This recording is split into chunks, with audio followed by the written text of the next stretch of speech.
I told you we'd be back. And ye shall know the truth, and the truth shall make you free. It's Joey Hudson. I wanted to name it the Joey Hudson bill, but, they don't allow you to put names on bills. But I wanted to call it the Joey Hudson bill because I know that one's been near and dear to you for a number of years. That's how it's done. Let your voice be heard. And the truth shall set you free. Here's Joey Hudson.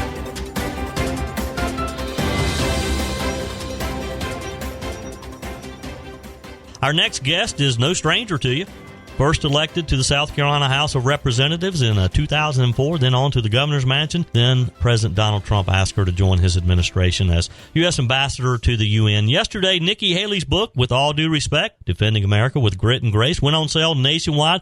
Welcome in. And do I call you governor or do I call you ambassador or what do I call you?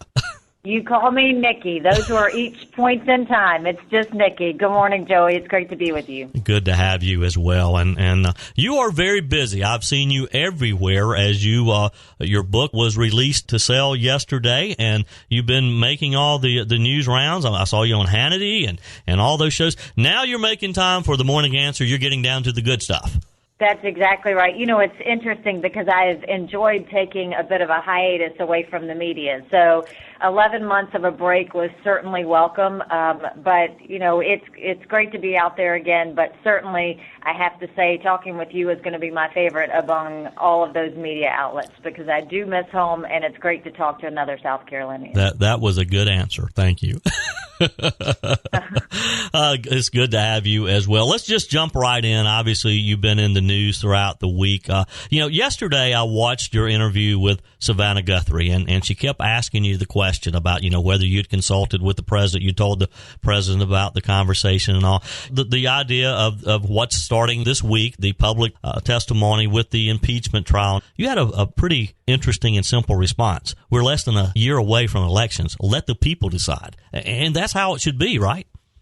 Well, and I've always thought keep it as close to the people as possible. I mean, look, if you want to debate the issues of impeachment, I think go to what we know, which is the transcript. And the transcript was the president wasn't demanding an investigation. They didn't go through with an investigation, and the aid flowed. Those are the facts. There's nothing wrong there. And I've said often, impeachment is like the death penalty for an elected official, and I don't see anywhere where that warrants the highest level of punishment. But being a less than a year out, I would much rather see Congress do their job, focus on jobs in America where we need that U.S.-Mexico-Canadian trade agreement to get done, focus on the thing that's dividing our country, which is illegal immigration, so that we can start making sure that the vetting process is in place and we're securing our borders, look at the deficit and the debt in what has been a great economy, and focus on the fact that that can't stand. And so there are multiple issues. So the idea that they're going through the impeachment process when the people are going to get to decide this in less than a year is a waste of everybody's time. In your book, you write about a conversation between you and former Secretary of State Rex Tillerson, former White House Chief of Staff John Kelly. Talk with us about that, because that, of course, has been in the news this week as well. Well, it was basically... It was hard to do my job because every time the president would make a decision, I would find that, Rex would either slow walk, stall, or just not do what the president wanted. And he and Kelly often worked very closely together. And one day we were at odds again. We had just had a meeting in the Oval Office about Palestinian aid. I had given my point of view to the president. He had agreed. Rex totally didn't agree. And was going the other direction. The president said, y'all go figure this out, come back to me. But basically the president had decided that we were going to cut the aid to the Palestinians because the agency that we were giving the funding to, they wouldn't reform, and neither would the Palestinians come to the negotiating table. And so, I go to John Kelly's office. I wait 20, 25 minutes, which meant they were sitting there talking about what they were going to talk to me about. They came in. We had about an hour to 2 hour meeting. And when they saw I wasn't budging and I was trying to support the president, that's when they kind of laid down the hammer and said, look, we're not trying to undermine the president. We think that that what he is doing is dangerous, and we think we know what's best for the country. And then Rex went on to say, if I didn't do the things I did, people would die. But this is the thing, Joey. It's not like they were complaining that there was a rogue president out there. This was the fact that they didn't agree that the president should get out of the Iran deal. They didn't agree that he should move the embassy from Tel Aviv to Jerusalem. They didn't think that we should get out of the Paris Climate Agreement. And that's just to name a few. So these were policy issues. And when a president is elected, the people have elected him to do what he said he was going to do. The president was trying to do that. And they just thought they knew better than him. Yep. With me this morning on the guest line, Nikki Haley, former governor, of course, former ambassador. Talk with me about how did you come up with the title, With All Due Respect, Defending America with Grit and Grace? Well, I very much wanted this to be a personal book. I didn't want it to be a political book or a policy book. I wanted it to be a personal book that discussed politics, policy, family, being a woman, covering all of those issues. And so, obviously naming a book is always tough. You never know where you want to fall. But there was a moment in time where we had a situation, and I describe it in the book, where, the National Security Council, we had all decided that we were going to put sanctions on Russia, and Russia had, and that was kind of how we were going to go forward. I had met with the president a day after we had made the decision. He had confirmed. And I only went on Sunday shows when the White House asked me to. So the White House asked me to go and do Face the Nation. Went that morning, did Face the Nation, and was talking about Russia and their misdeeds, and basically said, you will see sanctions coming down from Steven Mnuchin if they haven't happened already.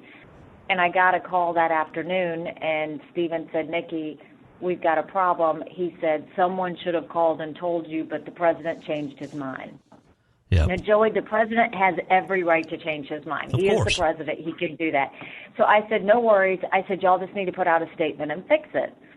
So they put out a statement, and the statement didn't fix it. And so the press was latching onto it, wondering why I said it. Nobody was giving an answer. And I called multiple people in the administration, Chief of Staff, Secretary of State, National Security Advisor Bolton at the time, and I said, look, the best way to handle this is just tell the truth. Say that the president changed his mind. He has the right to do that. He's going to wait and consider some more things in the future, and they just wouldn't do that. And so by Tuesday morning, I had called them again because I was getting a good bit of heat, and I said, look, either you fix this or I'm going to fix this. You've got until 5 o'clock, and it's better if y'all handle it. And, about 4:30, 4:45, Larry Kudlow goes out there and says, I think Nikki Haley was momentarily confused. And this is the thing, Joey, protecting your dignity, of course, is something that no one else is going to do. Yes. And you have to fight for it. I happened to be looking at the television in my office. The 5 was on. I saw Dana Perino. I texted her and said, can you call me? And she said, she called me, and I said, look, I have one comment. And she goes, okay, what is it? And I said, if you would just say, with all due respect, I don't get confused. And I remember that vividly. I remember that. She said, that's it? And I said, that's it. And it was interesting because it was just me handling what was kind of a personal situation at the time.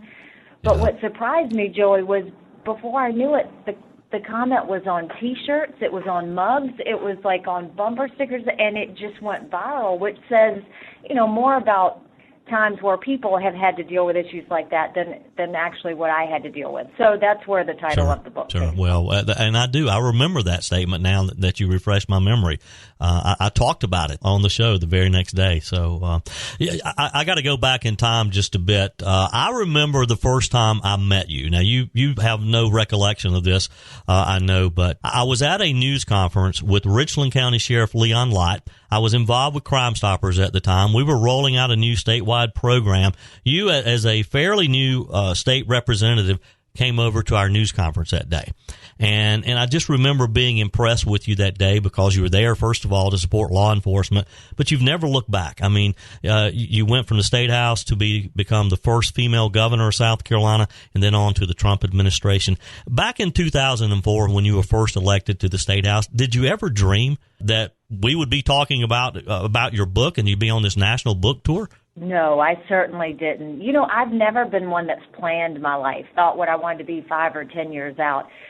My mom always said, whatever you do, be great at it and make sure people remember you for it. And so I always really just threw myself into everything that I ever did. And I found that when you do that and you do it with passion, doors open. And the real lesson that I learned over time was to push through the fear.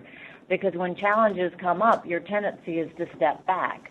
But if you push through the fear, you find out you're so much stronger on the other side. So, you know, if I didn't push through the fear, I wouldn't have run against a 30-year incumbent in a primary. If I didn't push through the fear, I wouldn't have become governor or ambassador. And, you know, more than that, my parents reminded my brothers, my sister, and me every day how blessed we were to live in America. And only in this country can you have the grace of freedom and opportunity to do that. So my life has been a blessing. I've enjoyed every second of it, and just appreciate so much that the people of our state allowed me to serve, because I have always said I've been blessed to serve the state that raised me and blessed to serve a country I love so much. Nikki Haley, author of With All Due Respect. Now, you're going to be over at Converse College Saturday, the 16th, an evening with Nikki Haley. There's an opportunity for people to come over and meet you, get books signed, and it's just going to be a fun time as you start the book tour here in South Carolina. Well, and we wanted to come home, and I hope that people will take the time to come out on Saturday, November 16th. Tim Scott will be moderating that event, so it'll be both of us. So for anybody that wants to get tickets, they can go to NikkiHaleyBook.com, and we hope to see and catch up with so many people in South Carolina. So go to NikkiHaleyBook.com, and I've made it real easy for our listeners as well. Just text the keyword book, and I'll put that link in there so that you can go to this site, register, and take part in this and see Nikki Haley and Senator Tim Scott. Didn't realize that Senator Scott was going to be there as well. Good luck to you. We look forward to having you back in South Carolina, and good luck with your book.